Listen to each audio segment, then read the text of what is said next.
ça, si vous voulez faire suer vos amis daumiens, la première chose à leur dire, là, c'est que ces trois pays-là ont en commun une chose. Ce sont trois monarchies. Moi, personnellement, ça me fait très rire. Là, parce qu'il y a quand même un député qui a essayé d'appeler la reine parce que la monarchie, ça semble une abomination totale, mais ces mêmes gens-là, les pays scandinaves, là, c'est depuis le pain tranché, il n'y a rien de mieux que ça qui est inventé. Donc, je veux dire, c'est quand même intéressant de savoir que ces pays-là ont des rois et des reines à leur tête. Hein. Donc, ce sont des monarchies constitutionnelles, oui, mais ce sont des monarchies. Donc, pourquoi on appelle ça la Scandinavie? Pourquoi il y a un lien entre ces pays-là? C'est que historiquement, OK, ils ont souvent été unis sous un même drapeau, sous un même empire. Donc, à l'époque des Vikings ou à l'époque au Moyen Âge aussi, ça s'appelait là, l'Union de Kalmar à l'époque. Là. Pas que le truc qui est dans l'eau, là, mais c'était le nom qu'on leur donnait. Et c'est des pays aussi qui ont une grande similitude linguistique. Donc, les experts les spécialistes de la langue qui se sont pensaient au départ que, par exemple, le danois, le norvégien, le suédois, c'était des langues distinctes hein, qui étaient nées probablement à une certaine époque. En réalité, plus ça va aujourd'hui, plus on pense que c'est trois dialectes d'une même langue qui aujourd'hui n'existent plus. Donc, il y avait une langue commune. Et par exemple, on sait que le français, l'espagnol, ça descend d'une même langue qui est le latin.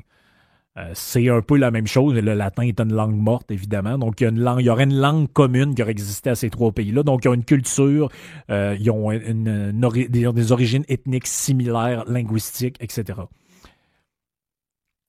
Donc, pour la petite histoire, vers 1850, le roi de Suède, qu'est-ce qu'il fait le roi de Suède? Il fait un discours dans lequel il demande à ce qu'il y ait l'unification, un peu comme le Royaume-Uni, là, le Royaume-Uni, donc l'Angleterre, les autres territoires qui sont autour. Et lui, il voulait faire un genre de Royaume-Uni scandinave, donc les trois pays ensemble pour faire un genre faire un genre d'empire, finalement, recréer ce qui existait. Finalement, ben, l'union aura jamais lieu, même si jusqu'à la Deuxième Guerre mondiale, il va y avoir une union monétaire, jusqu'à la Première Guerre mondiale, c'est-à-dire il y aura une union monétaire entre les trois pays.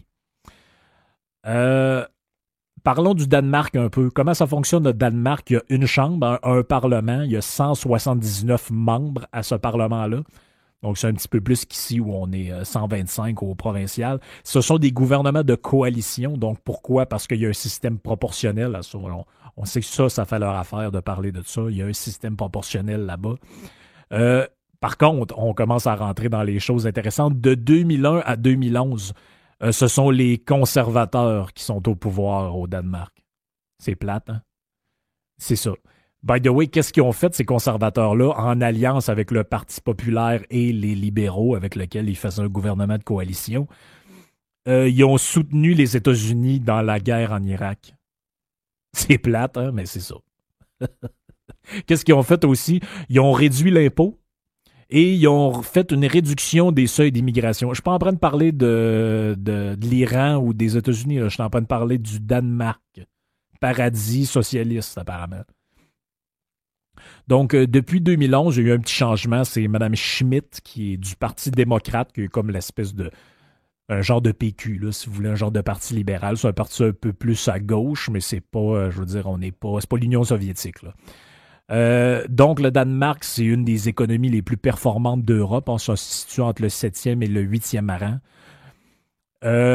Une chose qui ne fera pas plaisir à retenir dans vos discussions avec vos amis, la première chose que le Danemark exporte, ce sont les médicaments.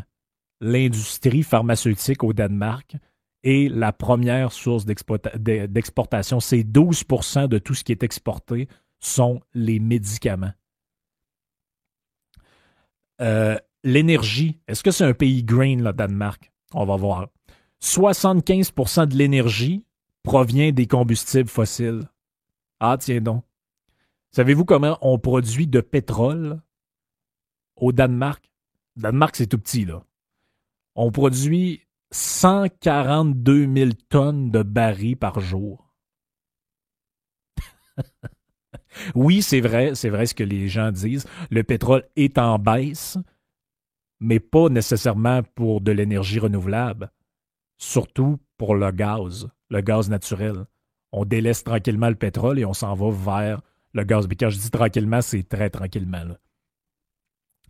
Le Danemark fait, à part, n'a pas l'euro, hein, et fait partie de l'espace européen, mais n'a pas l'euro, a sa propre monnaie. Est-ce que c'est un pays socialiste? Oui, c'est vrai que le gouvernement a une part immense dans l'économie, mais ça, c'est surtout dû à l'exploitation pétrolière, parce que les compagnies pétrolières, c'était des sociétés d'État. Donc, le pétrole a tellement pris une grosse place dans l'économie que c'est normal qu'étant donné que ça appartenait à l'État, l'État a une place immense. Mais si vous enlevez le pétrole, c'est pas si pire que ça.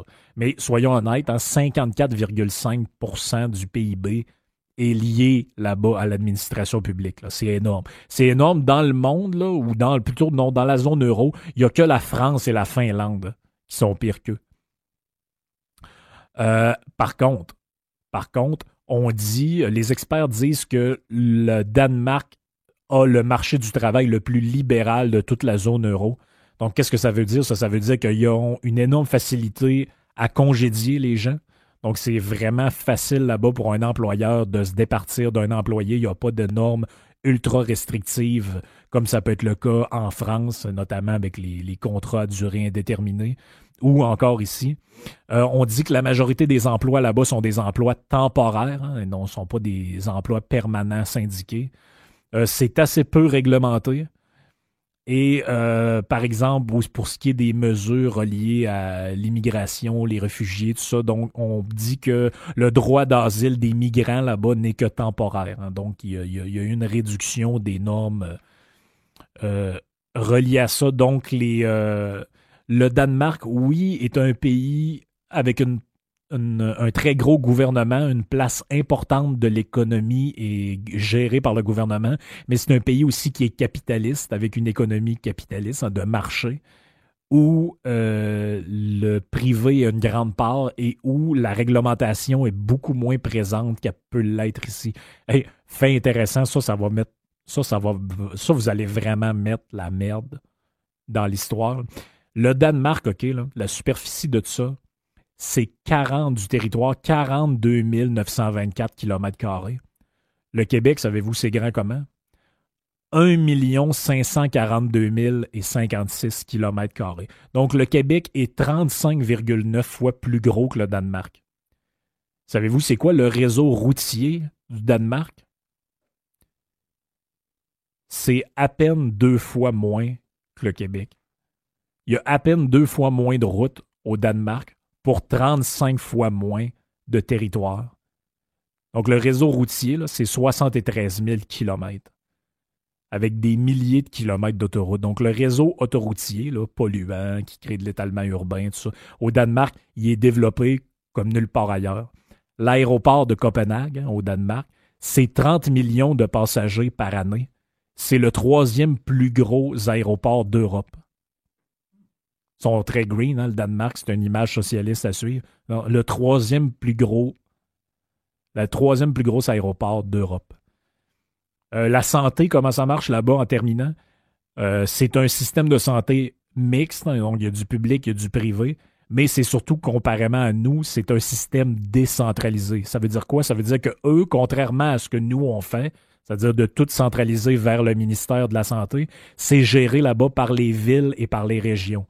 Donc, chaque région est responsable de son système de santé et fait ce qu'il veut là-bas à peu près avec ses hôpitaux et avec ses CLSC ou appelez ça comme vous voulez, là, les centres de santé qui existent là-bas. Juste pour la petite histoire, en 2015, le budget relié à ça au Danemark, c'est 10,9% du budget. Ici, à la même époque, c'est 34,3 milliards, c'est 49,4% du budget. Donc, vous ferez vos calculs là, si vous pensez que ça a du bon sens, si vous pensez que le Danemark, c'est vraiment un paradis socialiste. Donc, c'est un pays qui a exploité énormément les ressources pétrolières. C'est un pays qui est libéral sur le plan du travail. C'est un pays où les avions volent. En voulez-vous des avions? Il y en a partout. Donc, vous prendrez ça en note. Vous pourrez vous amuser dans vos discussions avec vos amis. Hey, La Norvège. On peut parler aussi de la Norvège.